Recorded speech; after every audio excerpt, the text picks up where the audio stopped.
In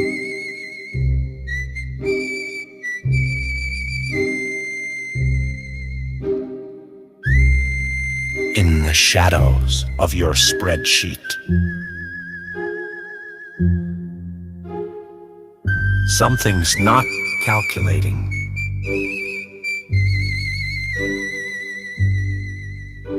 Jaq, Elliott, and Dim, investigating the strange, explaining the unexplained. The Excelphiles.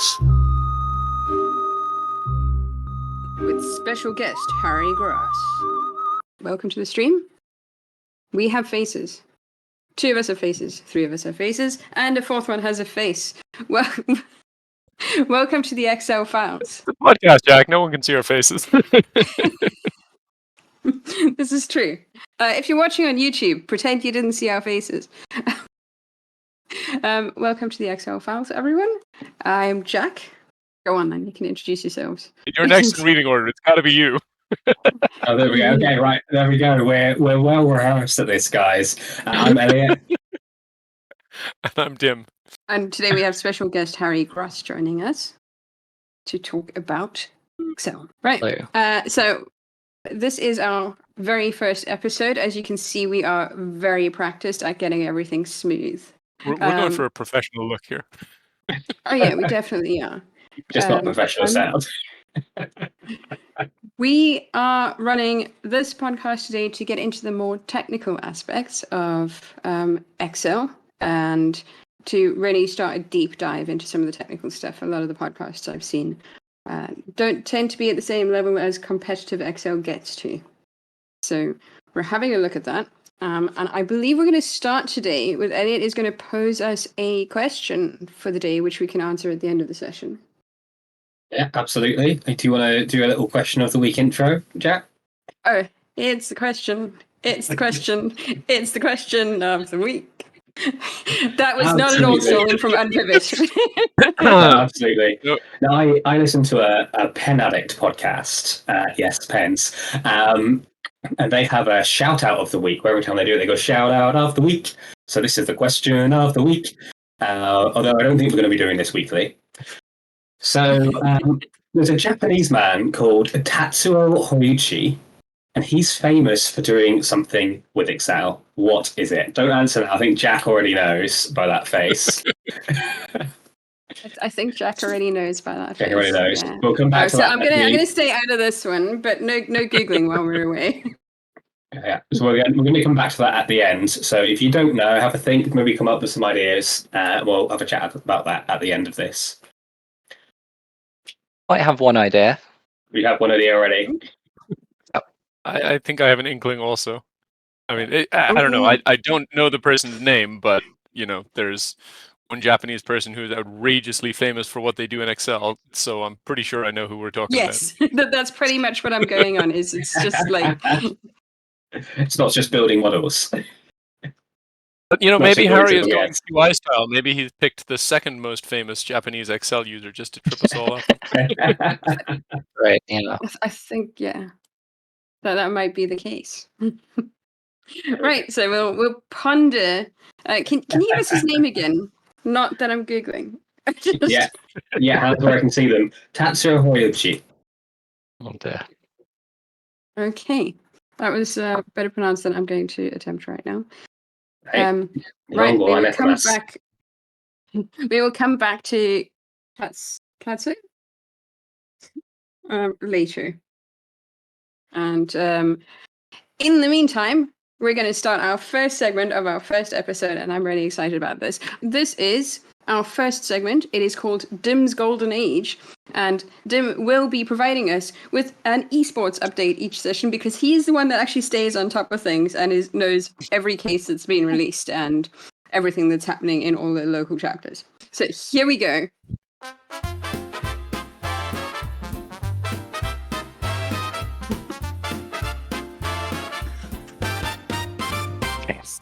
It is very New York. It's time for Right. Dim's Golden Age. Ain't it great? Esports athletes share their flair. Dim's Golden Age beyond compare. I remember Elliott saying that VLOOKUP was for the 90s. I think that this might be for the 40s. Hey, everything comes in cycles. It's nearly the 40s again, Harry. I played this for my wife, and she was like, "So is this about you being old?" I'm like, "No."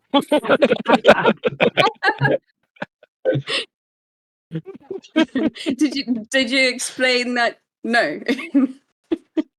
I did, but I knew that I was wasting my breath.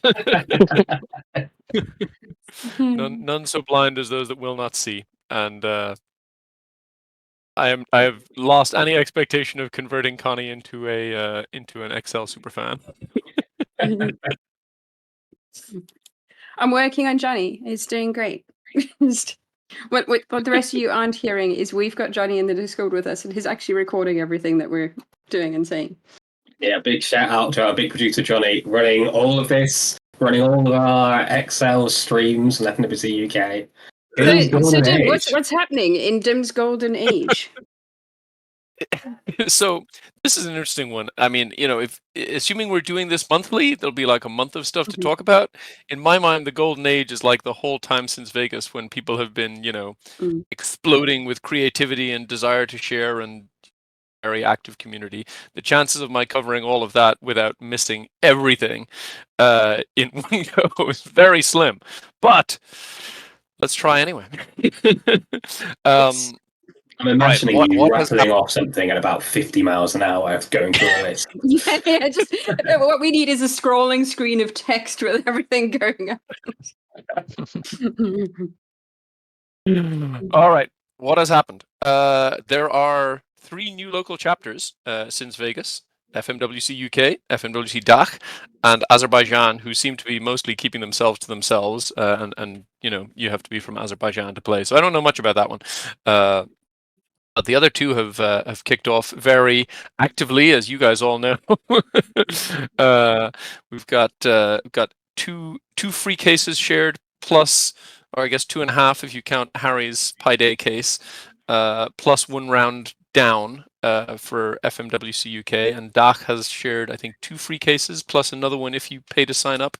So there's like 6 new local chapter cases, 6 cases just from new local chapters, plus there have been like 4 rounds of FMWC Brazil already this year, and I think the other existing ones, South Africa, Madagascar, Indonesia, don't happen until later in the year, and there are more in the works, although I can't say who, but other countries, other esports wizards are scheming new local chapters even as we speak. I know of at least 2 that are like quite seriously in the works, and another few that are being thought about. So yeah, lots of activity on that front. Let's see what else. The MECC, the Excel Collegiate Challenge, did a whole round of live in-person events last month, the start of April. So they had one in Arizona, they had one in Florida, they had one in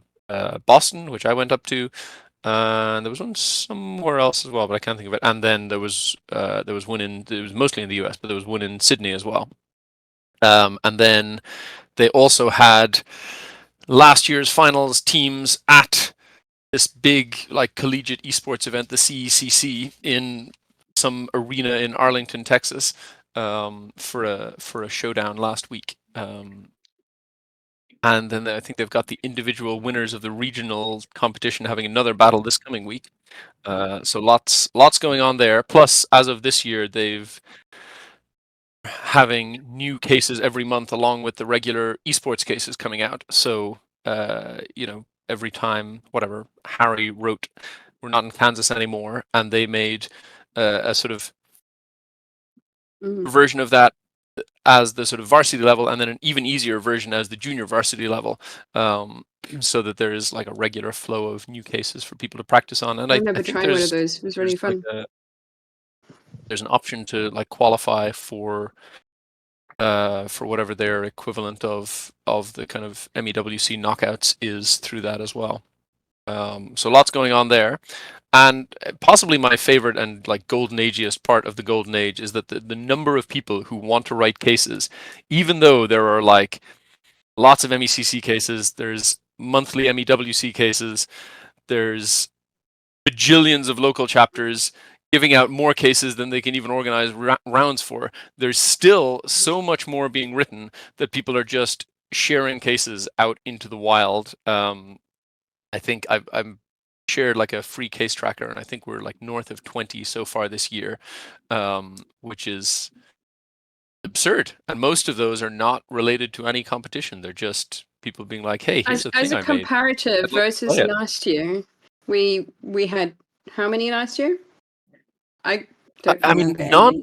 non-competition related, we had none before this year. I think competition related, there were maybe 2. I think the finals case, World of Warcraft, they gave out for free, and the like Excel Ninja Battle from the Global Excel Summit, they gave out for free.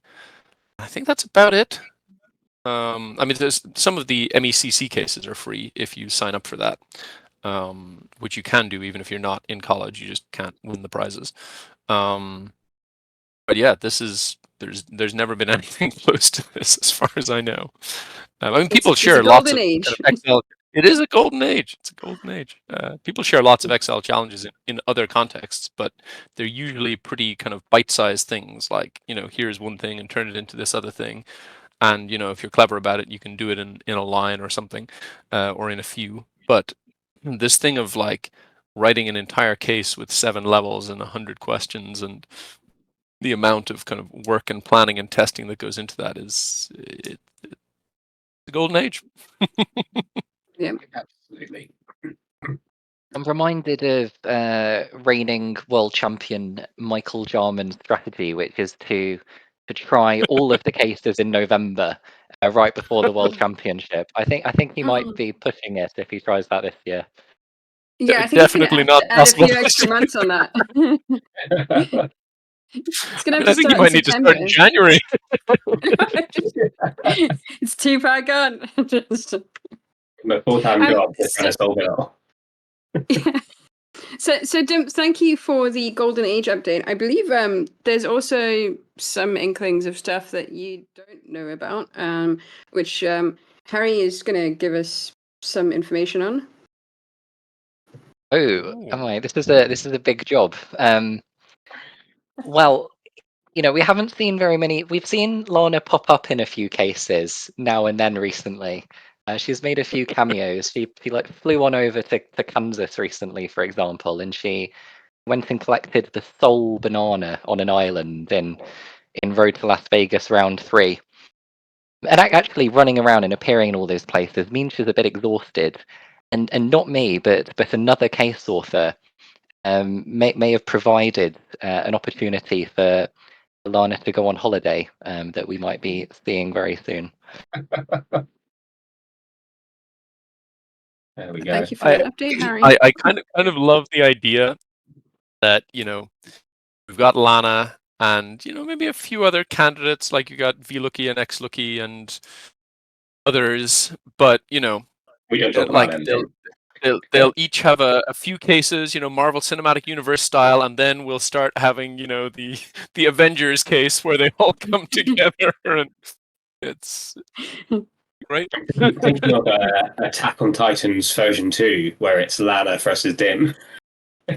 And I feel like we should, in your tracker, also include any references to Lana, because there are definitely multiple cases that have already referenced that aren't about Lana explicitly, but have referenced Lana this year.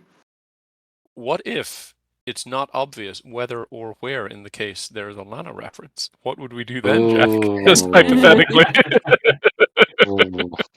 Oh yeah.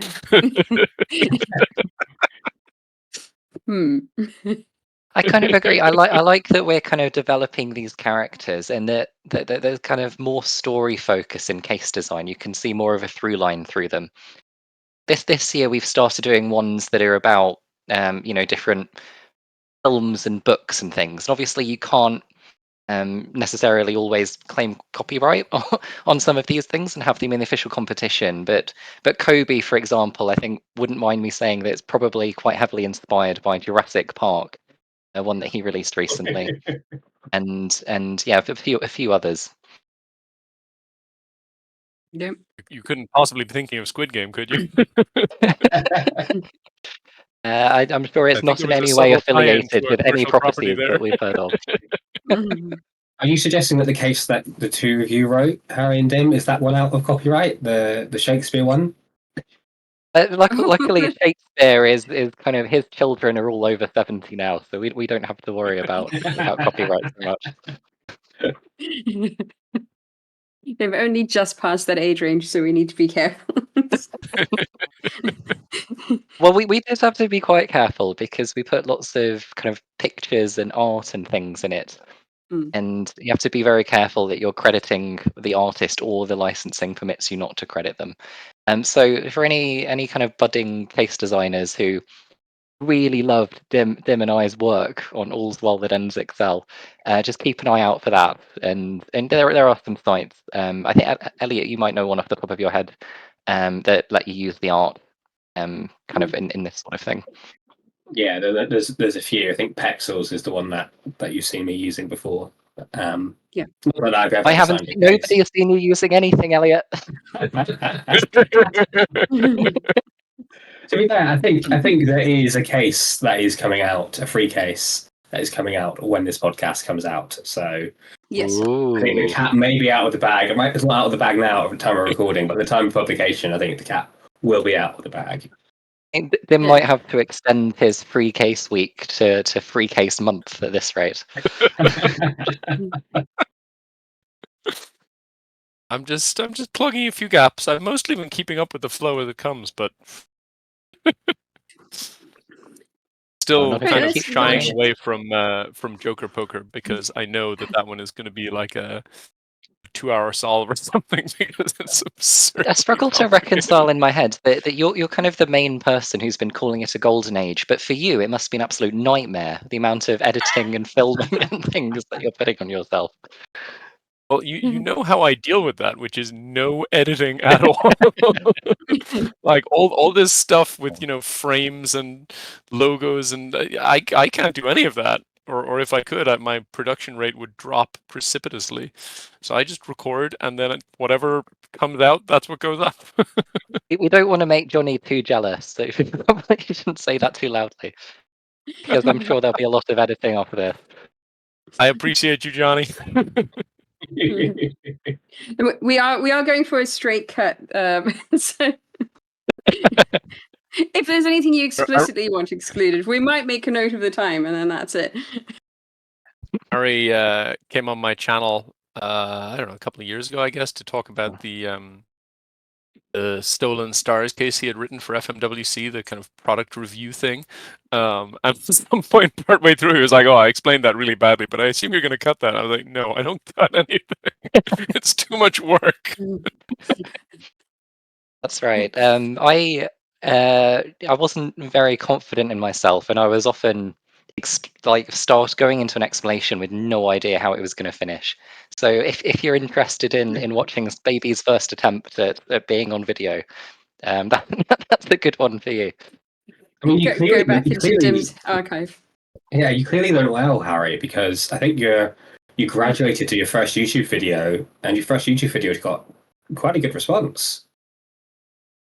Oh yeah, I posted a joke video about Excel World Championship 2024. Despite the community that kind of attended and was aware of this being like maybe 200 people, I think it's almost 800 people have watched it now. And the comments, well, there's a couple of comments about like, what the heck is this? Like, who is Lon and why is she going ice skating? Which I find quite entertaining. The second video, I actually learned quite a lot because I went from taking a probably about 15-20 second video straight into an 8-hour live stream. And if that's not scaling, I don't know what is. I mean, at that rate, you'll just be streaming your entire life in no time. That's right. Yeah. If AI continues to get 10 times better every year, then where will we be in the next decade, right? I was just watching you. That's what it is, or some AI version of you. It's to flood Still it with walking so much around your training house. data, it never finishes training. It's funny what you said about the confused comments, because one of my favorite comments I've ever got on my YouTube channel was a guy, I think it was on the video where I shared my Lambda collection the first time, and this person just commented something like, I have no idea what's going on here. This just came up in my feed, but you've clearly made a lot of people very happy. That's completely right. I sometimes feel that way watching your videos, Dim. See, all I get in my 90% comments, of the time. all I get in my comments is, "Bro, when they're going to nerf this?" Different caliber of Yeah, I watcher, think you have a think. different audience to the rest of us. Our audience is all largely connected to us, or don't know what's going on. I feel Right, like so our the reason audience we've watches invited more out of obligation, whereas Elliott actually does some nice editing and video yeah, formatting. that is true. He does look great in his videos. I mean, yeah, no, got a nice little touch up. Nice makeup artist. No, I think "does" is a strong word. Did maybe? I don't think I've posted a video in about 3 months now. But we love the ones Race that is you long. That's not because I've got a super long edit one that I'm waiting to post. Don't worry. did. We've all been so busy doing cases that we haven't had time to realize who's posting and who isn't at the moment. Right, Harry, Yeah, we've no one's invited you on watching today. any of the videos. Oops. Sorry. We invited you on today just to discuss a technical themed aspect of competitive Excel. It could just be Excel in general. And with you, there is something that we've seen you use and that has been discussed, and it's how you navigate the grid in Excel, usually around map cases, using complex number system. That's right. Yeah. So one thing that you probably wouldn't do very often in Excel outside of the competition is think spatially and work out like distances between cells, or kind of maybe types of terrain as cells, for example. And because business world doesn't really do this, there's not really any incentive for Excel to add like a coherent set of functions to translate between a cell, its value, and particularly expressing that cell in a way where you can kind of get the distance information out that it would have towards other cells. Um, so what I did, and it was I should mention Bo here, because I think Bo was the original one that came up with this idea. Is add your own kind of language and medium to Excel by which you can do these distance calculations, and you can write a few custom lambdas that kind of translate between all these different modes.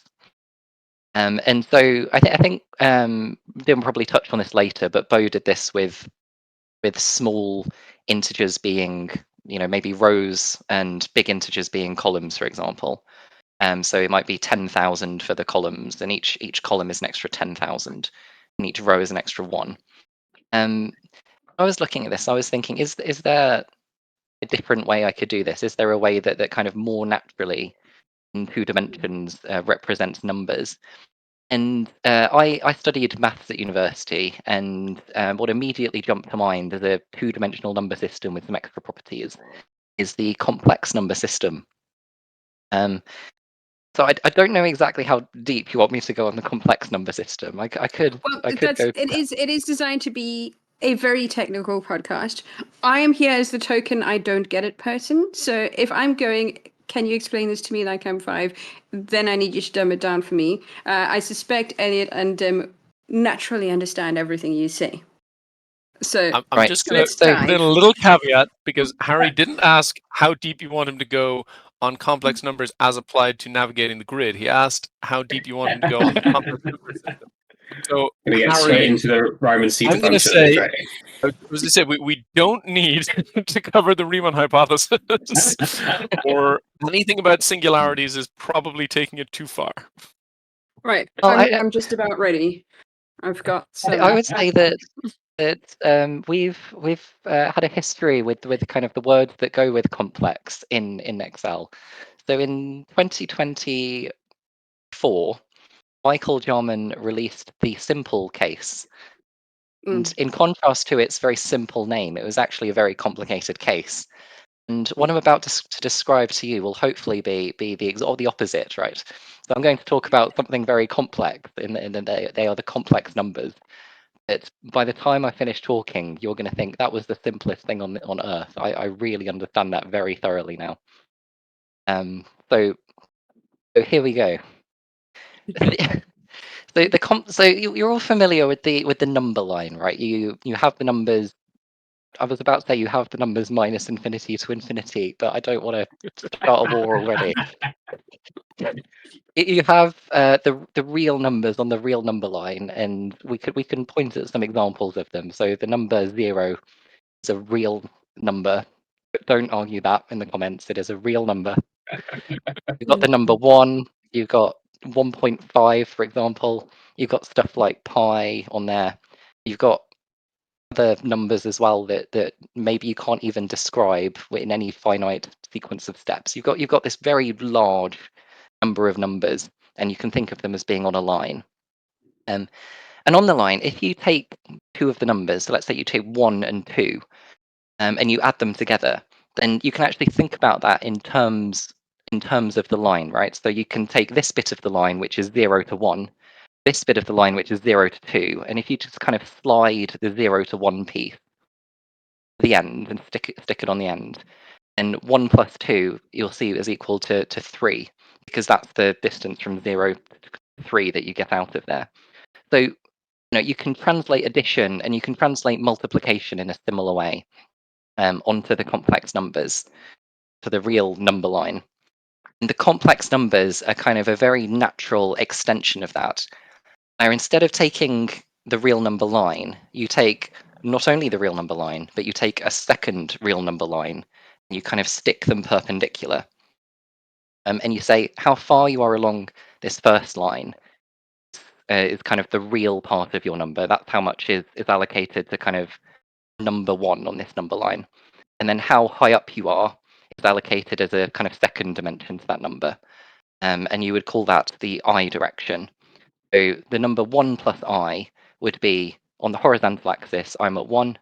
On the vertical axis, I'm at I. And addition and stuff like, well, addition works exactly the same way as it does on the real number line. So it's, again, you just take the arrow to 0 and you add on the other arrow, for example. Multiplication is really interesting. So obviously if they both kind of have no imaginary part, then the multiplication works in the exact same way. If you do have an imaginary part, not only do the lengths get multiplied, but also the angles that you have to that real line at the beginning get added together. So you end up with this extra multiplication system that translates to rotation. That means when you use it in Excel, if I have a set of kind of cell addresses, referenced as complex numbers, and I multiply them by I, for example, which will be a 90-degree rotation, and those references will also be rotated by that same amount. So yeah, but effectively, there's like extra things you can do with it that you can't do necessarily with other number systems. The Can you other do advantage, isometric chaos? you can do isometric chaos. In fact, I did do isometric chaos, basically with really basic complex number equations. Actually, I did that very, very quickly and in under 30 minutes, although I was working from home at the time, whereas everybody else was on a Las Vegas stage with bright lights and everything. But there are a couple of other advantages, and I'm getting these arguments in quick because I'm sure Dim will be selling the downsides of the complex numbers. But some advantages are visually, it's very easy to distinguish what is kind of in your complex number system and what isn't. Yeah. It's very, you can see the plus sign or the minus sign, you can see the I, and it's quite different to everything else. And also Excel kind of does already have a bit of built-in functionality for the complex numbers, which you can use. And if you're using VLOOKUP and saying that's fine, then that's enough of a plus for me to mention it. Also, just by looking at it, you can very clearly read off what is the row and the column. You don't have to do any kind of multiplication or anything in your head. and there's kind of not outside of simple case scale of numbers, outside of very large numbers, you're never going to run into an issue where the distance is like 1 million or something, and it starts interfering with your other number system. So there's a few kind of other advantages there as well. Yeah, you actually told me about this very early on in my Excel esports journey, and it's the one I've been using. As you say, there are things like imsum and imarg, and all that sort of stuff. You can also get the imaginary part out with the imaginary function. And my favorite function in Excel, don't let Xlookup hear me say that. My favorite function in Excel to get the real part of a complex number, you type in "I'm real," just like Pinocchio. That is The Pinocchio excellent function. function. I'm real function. I have to ask Harry. So this is the thing that always annoys me. Is it seems every time that I use the complex number system for getting around maps, which is my preferred way of doing it, I seem to flip flop between going with the row numbers for I, or in the complex system, going up is increasing in I. So which do you do? Do you increase as you go down, or do you increase your I as you go up?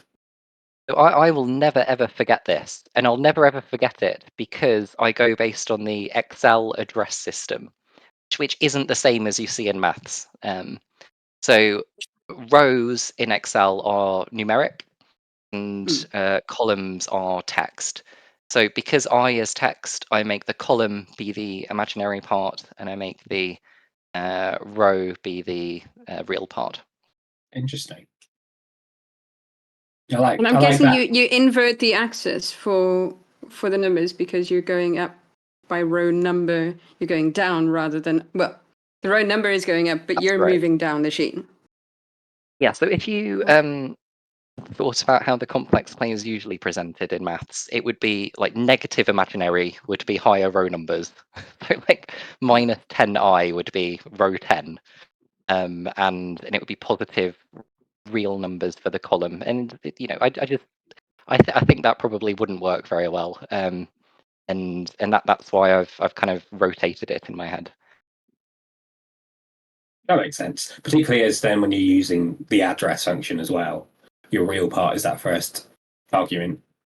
That's right. Yeah. If you kind of read it left to right, that's by default how the Excel functionals will work. It's always row and then column, which Yeah. I know lots of people have been setting up their own lambdas, and when I see them the other way around, it does kind of throw me and shake me a bit. I hate seeing a col row come out of instead of a row col. It just does my head in for some reason. It's interesting, isn't it? Because in A1 notation, it is column then row, and that is something that we all use and are used to. But in RC notation, which is the other, probably not nearly as used as the A1 notation, but it is the other primary reference system in Excel. That is also row column. I think row column makes a lot more sense. Indeed. Dim, did you want to pick that apart? Because I know that you've got a very so you as Harry referenced, he based this on a system that he's seen you and Bo use, but he's adapted it in a way that suits his own mind. Do you have an argument against Harry's as he claims that you would be coming out with? I'm not nearly as combative as I am occasionally made out to be.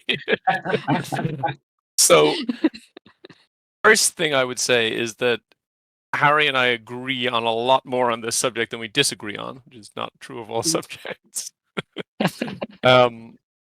Like whether you do it by like mine is like 1,000,000 times the row plus 1,000. I'm still debating whether that's better or worse, plus the column. But like whether you do it that way or whether you do it, well, you said row plus I times the column number. Like the biggest boost is getting to a single value that represents a cell on the map that you can kind of add or subtract rows from, add or subtract columns from. Like the big thing is if you want to talk about how can you navigate a map, well, if you have whatever, north, south, east, west as 4 valid directions, or you maybe the 8 compass points, or maybe you have 6 hex paths or whatever, each of those will be like a vector offset, one of those kind of lines from zero, just like Harry was describing, in the complex plane or in whatever. And if your location is a single value and your offset is a single value, and you can just add those two things together, then it gives you a lot more flexibility versus having to say, okay, well, I've got, this is my starting row number, this is my starting column number, this is my row offset, this is my column offset, this is my destination row, this is my destination column, and then a bunch of other things. Like if you're just working with one cell and one offset, it's kind of fine. It doesn't really matter that much. But if you're, like, say if you're thinking about, navigating a maze, and you've got, okay, well, these are the kind of 12 different places I could have got to by the previous step, and I have 4 different directions I can step in at any given point. So you want to work out the 48 places you can get to from those 12. It is much easier if you can say, okay, I'll flatten my directions into a row, I'll flatten my locations into a column, and then I'll just add them all together. And then it requires, a little bit of translating back and forth at the start and at the end, but most things do, because typically the input is given as text, like AC75 or something, and like you can't add to that at all. So you're going to have to translate it, even if you just want to work in rows and columns separately, you're going to have to translate it anyway. You can work a lot more efficiently if it's just one variable. I'm not averse to the idea of complex numbers. The thing that put me off it was I tried it, and all the complex functions are just kind of bad and quite clunky. So for example, I'm real, an excellent name for a function, but it doesn't take an array. Yeah. It does if you put a plus in front of it. Yeah, who has time for that, Harry? Who has time Use the map function. You want in a map anyway. Use the map function. Look, if you want to use the map function every time you have to add one array to another array, and by the way, if you want to add opposite dimensions, then map does not broadcast, which I'm going to elaborate on that just because that probably makes no sense to many people. But so Excel is by default quite clever about, if you try to add a row to a column, it says, okay, I'm pretty sure you mean repeat this row all down the column, repeat this column all across the row, and then add them together pointwise. It's called broadcasting. So it'll make, like if you say a 2D array and here's a single value and I want to add that value to the array, like, okay, I assume you mean you want to expand that single value to a 2D array of the same size that's all that value, and then add them up pointwise. And many, other languages are much, much fussier than Excel about that kind of thing. But map does not do that. So if you say map this column and this row, it will say vomit. So even if you want to use map to add one array of complex numbers to another array of complex numbers, first you'll have to do something to expand this column out to a block and expand this row down to a block, then apply map. It's terrible. It's terrible. You shouldn't do it.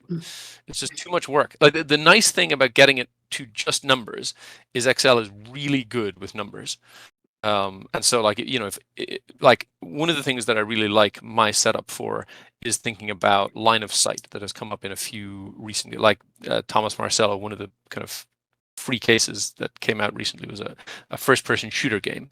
And it was about, who's in your line of sight, who can see you, and how does that evolve as you move around the map? How does that evolve as enemies get killed or other things, walls get in the way? And with my kind of setup, once you kind of translate your location into this kind of row column code, as I think about it, it's so easy to say what's everything that you can see up to 100 steps in all of the 8 directions, because you just have here's the offsets for the 8 directions. It's whatever minus 1 million to go up, plus 1 million to go down, minus 1 to go left, plus 1 to go right, and the combinations of those for the diagonals if you need them. Have each of those times whatever, sequence 100, and that gives you, here are the 800 places you can see in steps from here, and you can kind of pretty quickly work with that to say, okay, what enemies are there before a wall, which direction are they facing, that kind of thing.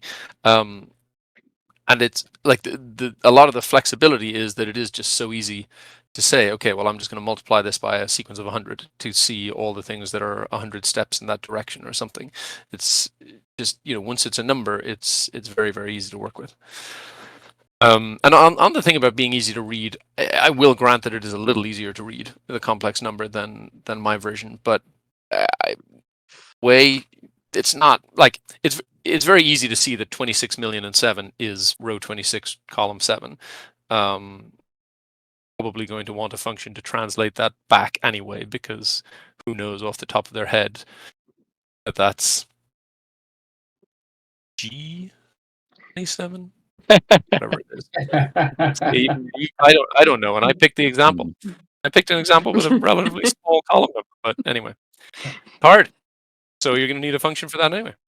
I think my favorite part of that explanation was when you said Excel's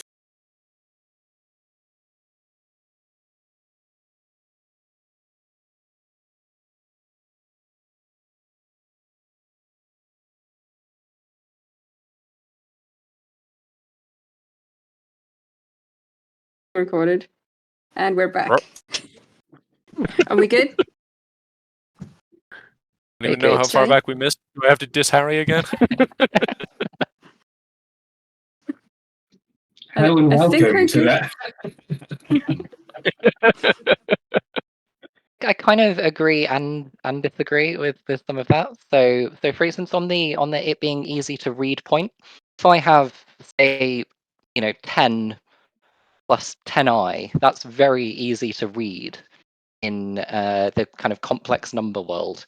But in the big number world, it's kind of like a 7th zero next to 6 other zeros, and it kind of makes it quite, maybe you wouldn't be able to read that as easily. And like, yeah, I take the point about like point-wise sums and things like that you can do with the plus operator.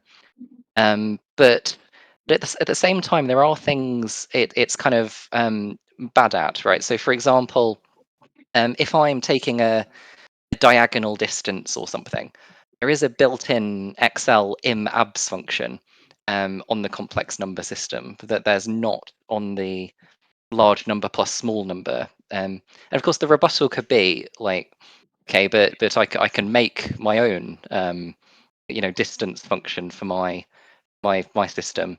But at the same time, I could make my own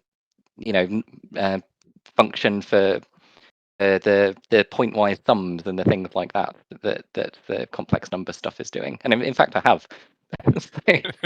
So ultimately, it is just a medium, right? And you build things that work and translate in and out of that medium.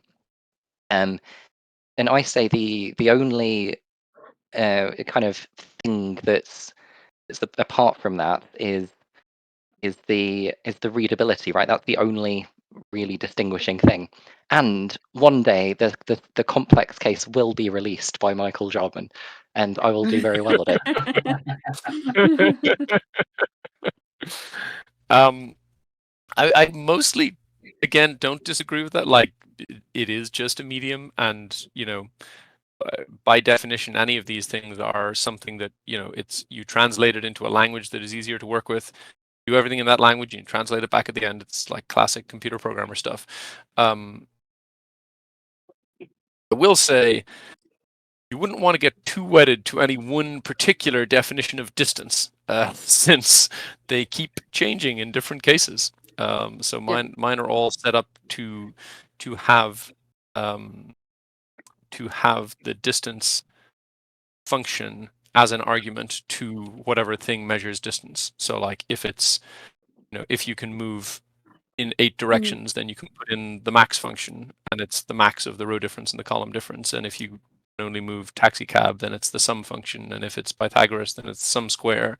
And if it's some weird thing like deep sea diving or the hex grid or whatever, then you can write a lambda to calculate distance in the hex grid or distance in deep sea diving or distance in whatever other weird thing. So I wouldn't declare victory just because you've got a function for one kind of distance. Yeah, absolutely true. I think one area where the complex number is probably weaker is if you do multiply them, you have to be very careful, particularly if it's a 45-degree rotation or something similar, because the rounding on the complex numbers doesn't have all of the kind of niceties for floating point numbers always that the kind of Excel numbers do. And obviously complex numbers, they're quite intimidating, which is probably quite flash and good for the live streams. But it's probably going to, people are going to be less willing to try it. If you are a benevolent, generous person who makes videos and is explaining your distance lambdas, then I can see why the complex numbers might not be as appealing as something that just looks like a normal number, even if they are the same thing under the hood.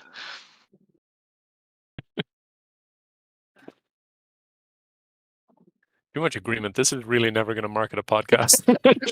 You suck. Complex numbers are stupid. Complex numbers are here's a hot take then. All right, complex numbers are a better number system every day, just for everyday life. Like, why would you not want like just a second algebra that you can use? Yeah. I mean, if you just want more options, like quaternions have more options. Well, there's all sorts of weird things that you can encounter on the real number line that kind of stop being so weird in complex numbers. Like on the real number line, I can define functions that are kind of differentiable, and maybe the class of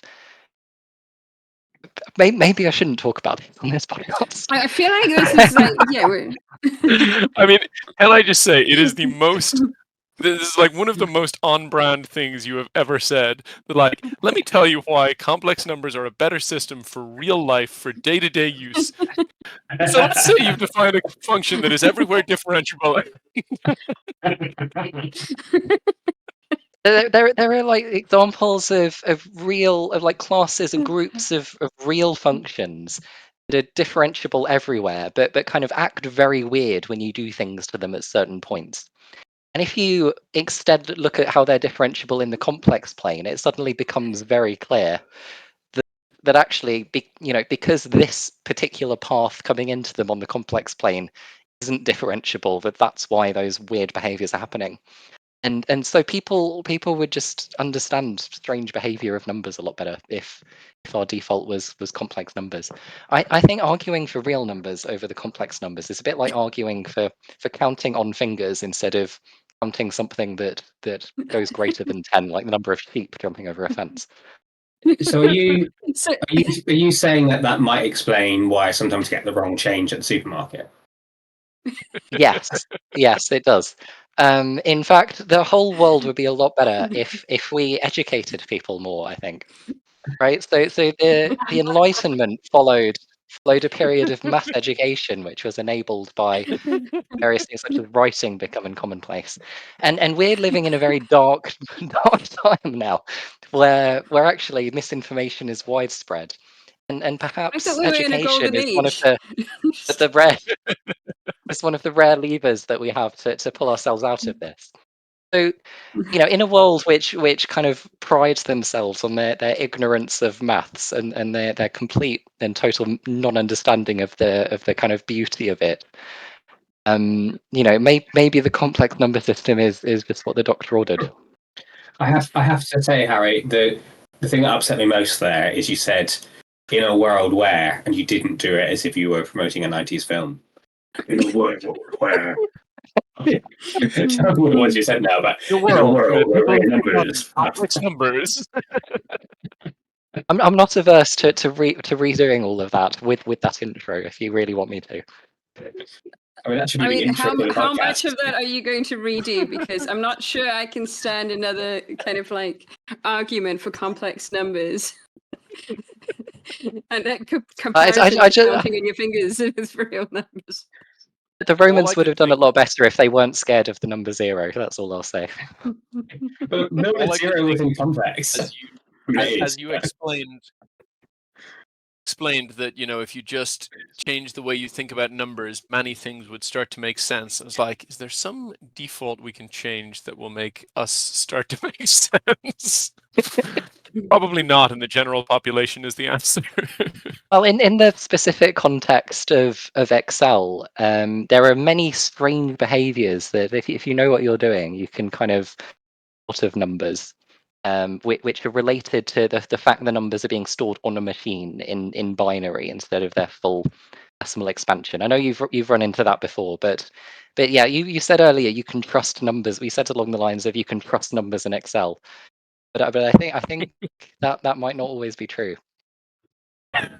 That is certainly not always true, but I think it does better with real than complex numbers nonetheless. One of the funny things about complex numbers in Excel is there isn't a complex number data type, but it kind of looks like and acts like there is one. And you use these functions on it. If you actually like zoom in and see underlying what data type the complex numbers are, they're literally just stored as text. When you call like imreal on a complex value, is saying here is my text string, like where is my plus, where is my minus, take the thing before that. It kind of, if you know about something called boxing and unboxing in computing, like sounds horribly inefficient, but actually in practice on the cases that we do, and I'm very Oh. confident saying this. We've lost Elliott. I think Elliott's given up on that topic.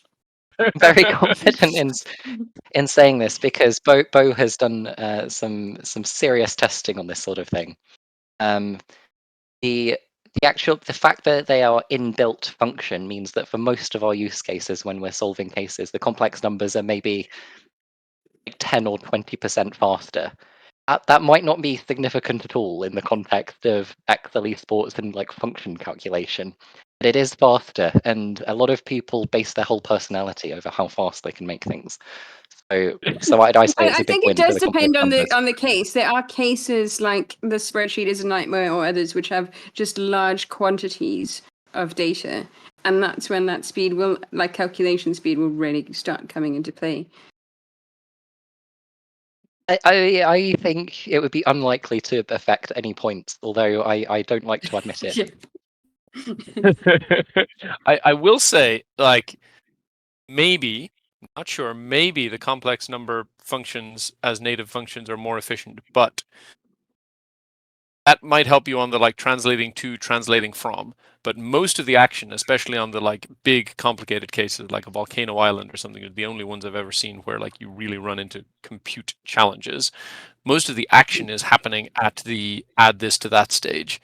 And I don't think that complex number addition is faster than regular number addition in Excel. So what I'm saying is you're full of it, Harry. I don't know. I cite Bo's programming advent of code challenges where he did the comparisons, and I don't really understand it beyond that, so I'll leave it there. Funny, you're one to talk about the you're one to talk about the challenges of cherry-picked benchmarks, but here you are. This guy, this one time, I don't understand what happened, but he said complex numbers are faster, so it's true now. Now that we've got Dim I'm in very an happy to argumentative cherry-pick mood. benchmarks when they suit me. Now we've got Dim in a nice argumentative mood and all warmed up. We're actually going to pitch Dim against Elliott in a segment which we call Vlookie versus Xlookie, because I don't know if any of you are aware of this, but Elliott is quite the fan of a certain Excel function. You can drop in again. Yeah, We've got a real. lovely jingle to. I say jingle. It's not very jingly, but we've basically decided, in order to get Elliott to come on the podcast, we've agreed to let him talk about XLOOKUP for a whole 5 minutes uninterrupted. Apart from Dim, who can. He can argue for VLOOKUPs just to wind him up. But I heard that was quite how it was pitched to me. Well, you're on now and we're live, so let's go. Right, if you are in the shared thing in Discord, you get to listen to the jingle I have made, which isn't really a For jingle. anybody watching at home, I will say this does say V8 at the end of it, so they've clearly put a lot of work into Shh. How many Here cases goes. visions do you go through, Harry? Let's go. Brothers, dig for truth. Vlookie, seasoned, strategic, fast with the old ways and the new. Xlookie, dynamic, daring, living on the edge of the spill. They don't fight, they compete. This is Vlookie versus Xlookie. But are you playing this every time? Every single podcast? Yeah. Next podcast is nothing but jingles, Harry. Just 1 hour of us reacting to jingles. By the end of the year, everyone's going to be able to kind of recite Vlookie versus Xlookie. Oh, no, I really hope not.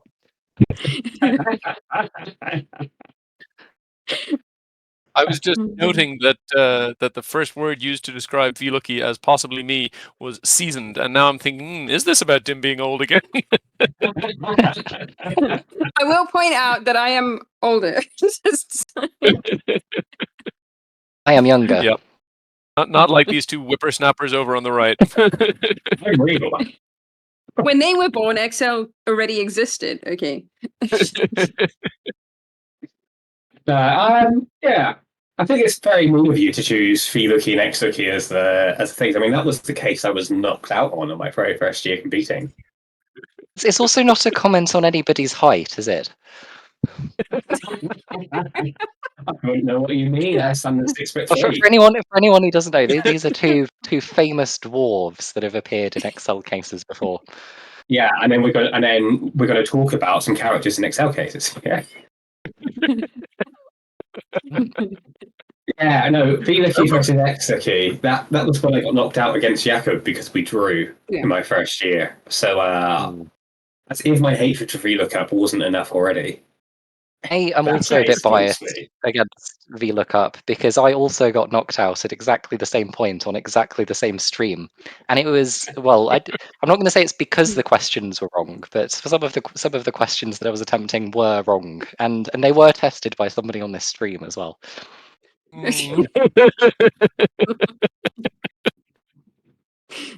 They passed my vigorous VLOOKUP test. They couldn't be wrong. I think the mistake there was using VLOOKUP.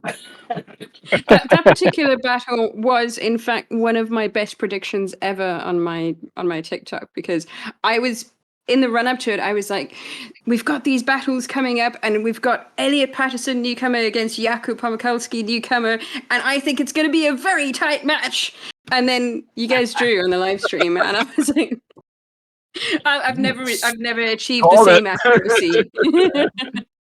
I mean, we're all good at predictions here. I mean, Harry's called me the XL Nostradamus before, predicting that Liana would beat Dim. I don't know if Dim is like taking underhanded bets on half of these things that are being said. That is the most favorable interpretation of my constantly getting knocked out that I've ever heard. I think I've also consistently lost to Liana whenever we've been up against each other. Shout out to Liana for being the slayer of people on this stream. I beat her back in the day. She's slayed me every time I've played her. Yeah, we were like head to head in one of the first of these competitions ever. I think it was like the semi-finals of the Battle of 16 back in 2021. I knocked her out. So she's been out for revenge ever since. I'm doing well at it, you know. Yes. Successfully, we might add. Yeah, I mean, so I think that concludes Vlookie versus Xlookie, and obviously Xlookie is superior for the reasons we've all Are we talking about Xlookie the dwarf or Xlookup the formula? Either way, Xlookup is superior. I think part of the issue here, like let's not forget, I only started using Excel after Xlookup was added. So I have never known a world without So Xlookup. Jim. young, sweet summer child. It's not necessarily the youth, it's because I didn't start using Excel until I was 29 or whatever it was. That first year that I was knocked out of the competition by Xlookie versus Vlookie, I think I've been using Excel for about 15 months at that stage. That was impressive. So, like, when you are, you have adopted Xlookup, but I was born in it. Oh, that's where that's the argument you were making.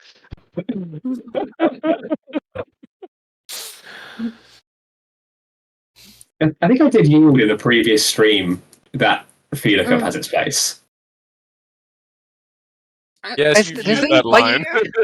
Get your freaking swords out. Get your stabby things out. Like, what is this? Lowball, you have way more experience than me, and it's VLOOKUP very has simple. its place. It's very simple. Is XLOOKUP better than VLOOKUP? Yes. If I had to pick one, sure, XLOOKUp. Does that mean you should never use VLOOKUP? No, that's crazy. There's a Venn diagram. Lots of things that XLOOKUP is better at. Few things that VLOOKUP is better at. If I had to teach somebody only one function, absolutely, it's XLOOKUP. But all this, like, ban it, never use it, oh my god, that's the 90s. Nonsense. Nonsense. I mean, I just can't get my head around it. Is the honest truth of that? VLOOKUP, not XLOOKUP. XLOOKUP, I understand. I mean, it was kind of straightforward. You might be too young for that as well. I didn't hear what that did. What's that? What was it you said? I said, have you ever used a phone book? Have you used a phone book? Because then you yes, but just I have used a phone book, but only the way that they do in the Yellow Pages advert. So I can stand on it. Let us not distract us from that. VLOOKUP is absolute trash. When you create an Excel model, it needs auditability is nobility's true badge, as William Shakespeare once said. And one thing that you cannot do with VLOOKUP is you can't trace the precedence with the native Excel shortcuts, but you can with XLOOKUP. And therefore, I put it to everybody here that XLOOKUP is the superior function for real-world business use cases. All business use cases, Harry? Not some, but every single business use case, just to be clear on the position you're taking? For such a significant majority of them, that to claim that VLOOKUP is better is more the actions of a petulant child than it is a rational, mature person. Okay, but why are we forgetting HLOOKUP here? Because they're identical. Because HLOOKUP is even worse than VLOOKUP, and therefore should be relegated to the annals of history. Come on, Elliott, honestly, I remember very few uses of. I was always an index match go from the early days, and I think that is why recently, when Elliott did the XLOOKUP training session, I was shook to realize that arrays did not need to be sorted in order to do certain matches. Because I still sort my data before doing an ascending or descending lookup in XLOOKUP. Well, that does mean that you can then go and use. That does mean you can go and use the binary search, so you're not going to be slowed down by the admittedly slower approach of XLOOKUP. I mean, that is one of the great things about XLOOKUP is that it separates the kind of, look for the next smallest, look for the next largest from the use binary search. Lots of great things about XLOOKUP. But to be clear, the petulant, childish take here is, well, this thing is usually better, so you should ban the other thing. I'm not saying ban VLOOKUP because XLOOKUP's better. I'm saying ban all functions because XLOOKUP is better. I mean, you are the only person I've seen completely solve cases in XLOOKUP. Yeah, and more than once. Admittedly, not the simple case. Admittedly, only a very small, carefully selected subset of cases. Yeah. More than 0. More than 1. I think you could start an entire channel just on your XLOOKUP only cases. Yeah. Just me We, like, struggling for 8 hours to solve one case. Can we just make the problem statement very clear here, so that we're definitely not arguing over different things and therefore just wasting everybody's time? Not that we're not wasting everybody's time anyway, but it'd be good to have Go ahead, like Harry. an actual problem statement. You've just spent an hour of your life watching us talk. So then tell us, because honestly, I don't know, when is it preferable to use VLOOKUP? Okay, so not the most clear cut maybe, but the one that I most often really use VLOOKUP for is I'm working in a file. It has whatever employee IDs. I have another file that has employee IDs and various other pieces of information I might want, like their corporate title or the region they're in or something else. And I need to add that information to this file, one-off, permanently, not leaving any external links, because what kind of monster would do that? So, options. Shall I equals XLOOKUP this stuff, go over to that workbook, select something, lock. Oh no, it's brought me back. Go over to that workbook again, go find the other column, or will I just VLOOKUP and select one range? Simple. It's so simple. But you could make your input be the entire range of the ID you're looking up from, and then you wouldn't have to log it, so it wouldn't pull you back. I'm not following. Wait, explain that. But it would dynamically spill them. You could, rather than. Oh, right. Yeah, you mean if you just wanted one column? Yes. Yeah. You don't need to lock it then. I don't always just want one columm. Like sometimes I need to apply it to you didn't different bits. specify that in your example then. Second thing, less I've lost you all again. standard, but there's lots of cases where you dynamically generate. He's gone. He's afraid to even hear my second example. Yeah. I'm out. Alrighty. I will raise, in the meantime, another big failing of VLOOKUP and HLOOKUP, which is that I think I'm correct in saying that one of the arguments or parameters that you use in the function is a number, which indicates which column comes back. Yep.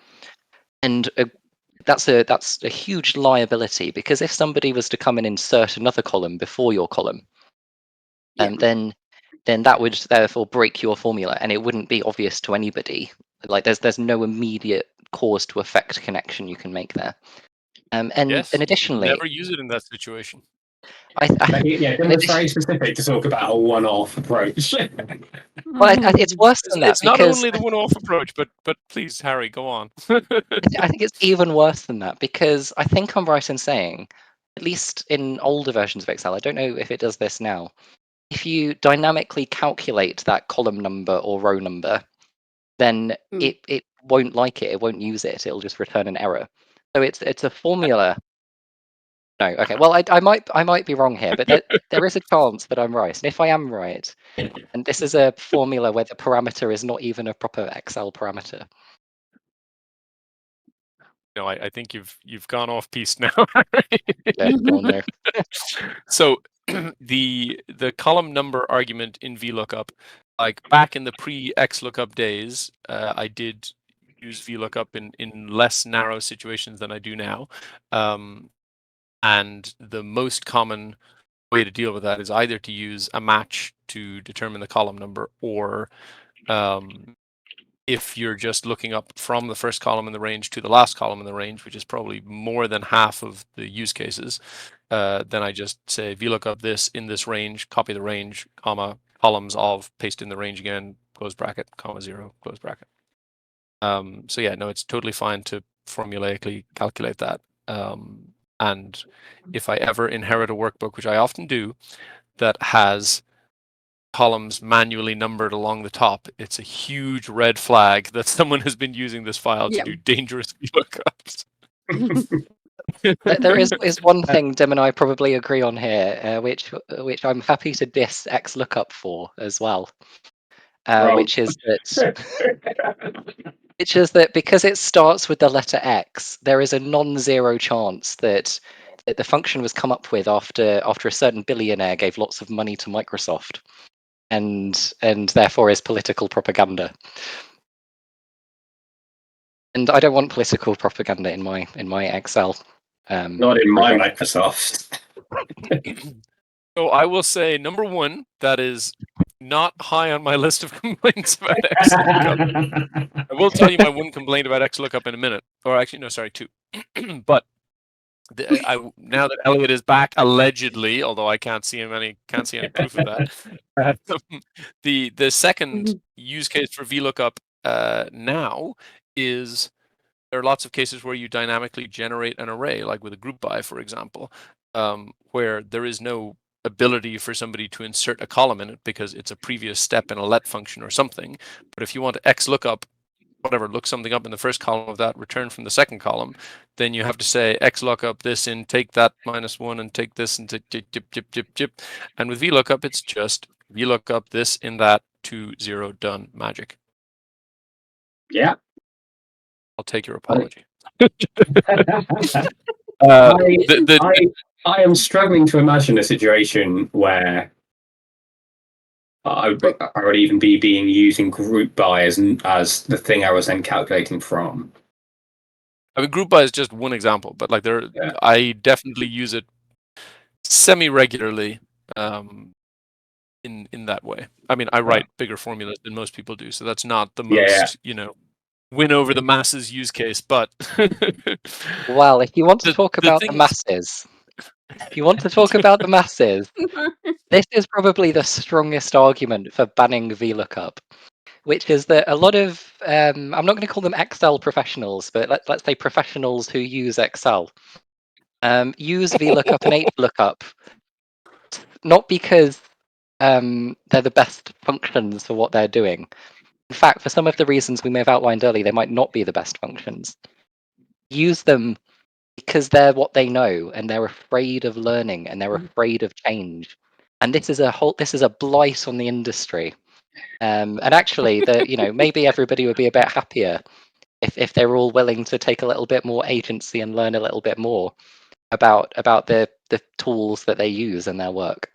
And if you took the radical step of deprecating, for example, HLOOKUP and VLOOKUP, and you might shock into from a sort of dream state that these people are living in into reality. A large group of professionals who use Excel. Don't we still have lookup? 50% of the production spreadsheets in the world. I still have lookup as a general thing. Yes, it still exists, and I still see Bo use it. Bo is like even more extreme in my direction than I am. I'm going to start moving us on to answering Elliott's question from earlier, though. Okay, I am ready. We'll never receive the answer if we don't like do that. XLOOKUP, though, but I can keep that for another time. Yeah, I was ready to say all about in Harry shockingly against Harry's XLOOKUP defense. I was all ready to say, have you tried teaching people XLOOKUP? Oh, it's so hard, it's so complicated, it's so much easier to type in a number. But I think that's a discussion for another time. Harry is obviously shaking his head in a way that I very much agree with there. Yes, just to remind you, our question of the week, which is definitely not Mitch from another podcast. It's the question. It's the question of the week. Major homework. How many question of the week jingles can we steal from other podcasts? So far, it's Unpivot and the Pen Addict. So a Japanese man called Tatsuo Horiuchi uses Excel for something peculiar. What is it? All three of you, I think, got there very quickly. Someone going to put us out of our misery. Do you want to count us down, Elliott? Count down, you all say it at once. Yeah. We're all going to say it at once, and then the one person who's got it wrong is going to go, what? Yeah. Okay. Right, everyone go on lookup, XLOOKUP, VLOOKUP, HLOOKUP, lookup. Thing. He uses it. Yeah. Painting, art, and something else. Yeah, but there we go. Not quite as niche as maybe I made it out to be. All three of you straight on there. Yeah, no, he does Excel paintings using some weird SVG graphic stuff. It's not even coloring in cells like Harry does. It's Yeah, this is what I originally I heard about him and thought he was like coloring individual cells and then like zooming way out, but it's not that at all. But how is he doing it? Because I mean, obviously, if you're coloring in cells, you're limited, you're limited to a certain number of different format cells in Excel. So if you are actually, I've done photographs converted into Excel before, and I had to adjust my algorithm so that I was grouping colors to the nearest, the closest color mathematically to it. But how does he do it with an SVG? So he uses the fact that Excel basically lets you do vector graphics as opposed to raster graphics. So if you're in Paint, you're doing, or Paint.net, you're doing raster graphics. You're doing every pixel has a color, which is how Harry creates the Wizard of Oz. When Harry's doing his wonderful Wizard of Oz tableaus, that's raster painting like you would do in Paint. Whereas Excel also has this vector-based graphic stuff, which is what the SVGs are, which is a series of points and how the Bezier curves link those points. So you can see this in anything. If you go to old World That Ends Excel, the Harry and Dim case, and take any of their wonderful images and convert them to a graphic, you can right-click, edit points, and drag those points around. And I think that's from what I've seen, that's what he's using. So more just he doesn't want to. You don't necessarily have to do that, but you should go and try out the case for sure. Yes, for sure. I will say a lot of the things I've seen online talking about him, they're like, oh, why doesn't he use Inkscape? Or why doesn't he use this other vector graphic? But the point is, he started doing this in 2002, before most of the free vector graphic stuff were out there, when you had to pay a lot of money for vector graphic software, whereas it was just there in Excel. Which obviously wasn't free, but a lot cheaper than those graphic softwares. So that's why he came to it.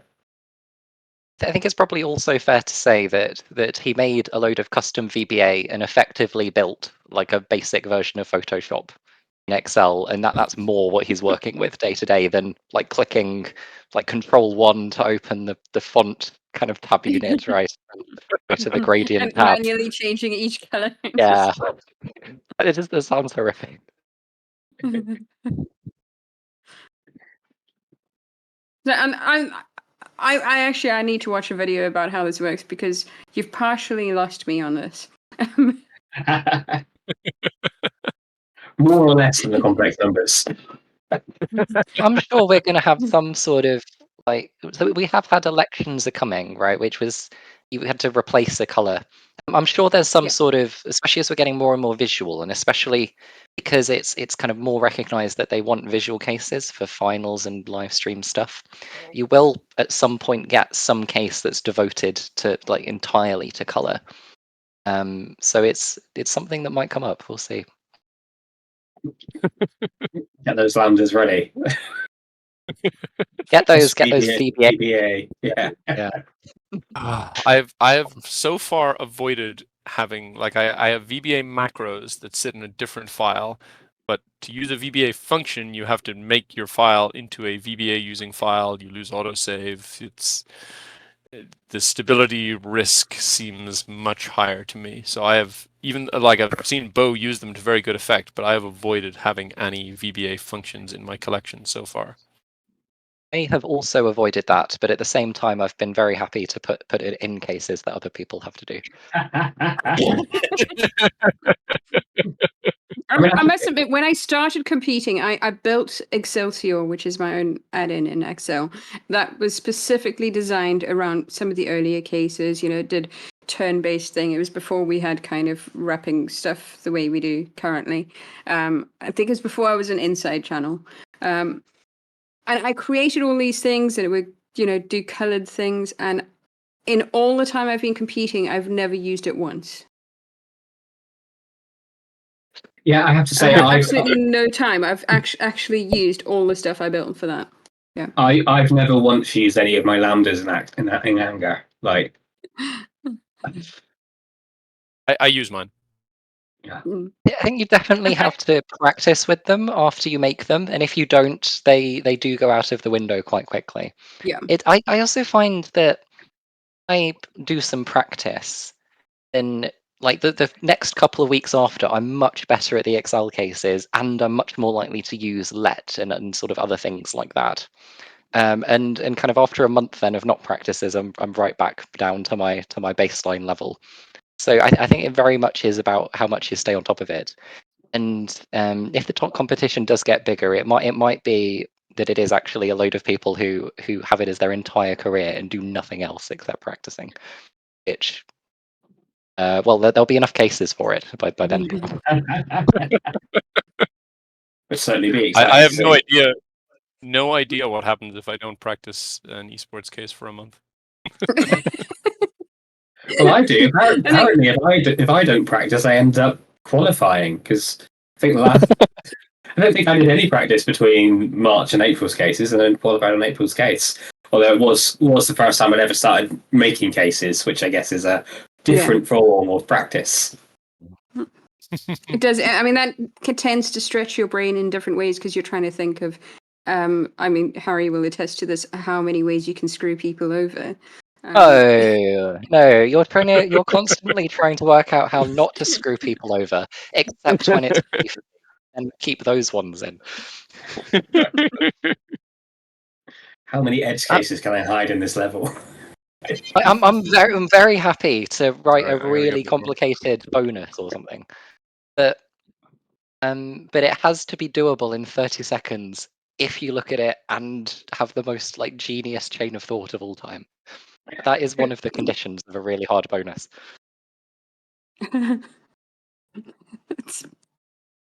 So is this the case where pretty much the rest of the population are the people still counting on one hand or on two hands? I'd say and it's and that one person is operating in the complex number system. it's not a fair bonus unless somebody can do it in 60 seconds, I think. It just there's no specification I place on this about what level of skill they have to do it in 60 seconds, but they do have to be able to do it in 60 seconds. Wait, does this count when I'm doing speedruns and I've had a month to kind of digest and practice? Yeah, like that works. That does Harry work. regularly uses people's after the fact case runs to claim vindication for his absurdly hard cases. I know I'm partly responsible for this because he claims that Attack on Titan was reasonable on the basis that that I got it done a month later in under half an hour. That's right. While explaining, that we're all just need to think a little bit more complexly, and it'll all be fine. I will say yeah, we that's did right. that first speed run, and it was the Kansas case. When Harry was adjudicating, he was making you all talk through in excruciating detail how you got to it, just to check that you hadn't cheated and preloaded the answers into Robot. That's right, and we congratulate Jaq for her win on that as well.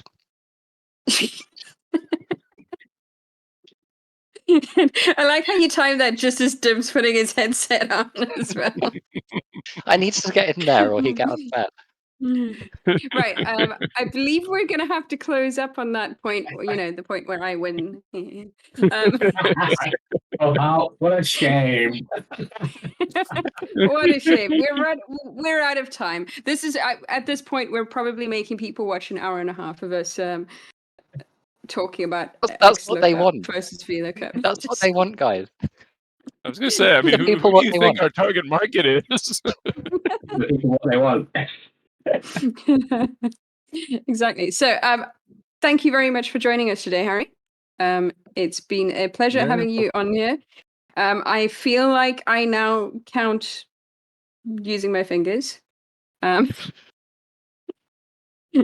Because I'm not really imagining a world where I'm going to operate in complex numbers. But thank you very much for that.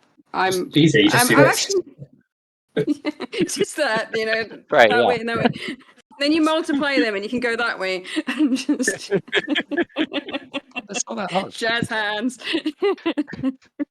It is only scary because the words complex and imaginary are nearby, and people are like, "Ooh, No, that sounds scary." No, that's not the only reason. The only reason. It's because it's the letter. They use the letter Z. That's why they're like, "Oh no, I only know how to use X. I don't know how to use That's Z." still not the only reason. Like, let me work out how to count with integers. 1, 2, 3, 4. We're Now let counting me with the work out how to complex count with numbers your as we fingers. speak. Begin by visualizing an infinite two-dimensional plane with the following property. The way you name So it is not the only problem. 1, 2, 3 are all complex numbers. They're I also all mean, yeah. quaternions, Harry. Again. Yeah. Oh yeah, Mhm. they're all just words, really. When you think about it. They're all just meaningless words. Everything that we say Oh, is just don't like go getting all nihilistic again. meaningless gibberish. So Harry has set an amazing standard for our next guest on the show. He now needs to convince us to Yeah. use even more advanced methodologies than Harry. So if you're doing that XLOOKUP versus VLOOKUP segment every time, are you debating XLOOKUP versus VLOOKUP specifically every single podcast? I would hope Yeah. not. It's the same conversation No. every time. Eventually, I'm gonna It's just have the same arguments. conversation. That's kind of what the jingle implies.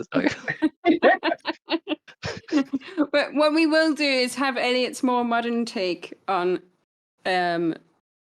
probably what we've been Oh, discussing. you think you're in more the modern main than me, do section. you? No. Jack thinks I'm more modern than you do. Shall we say Elliott's more exclusively modern take? Whereas Dim might It's the introduce dinosaur elements. over here. Dim might introduce elements that Elliott has not been exposed to in his limited time playing in Excel. Does that include having tact so I don't upset people again with saying, "Oh, I solved it this way"?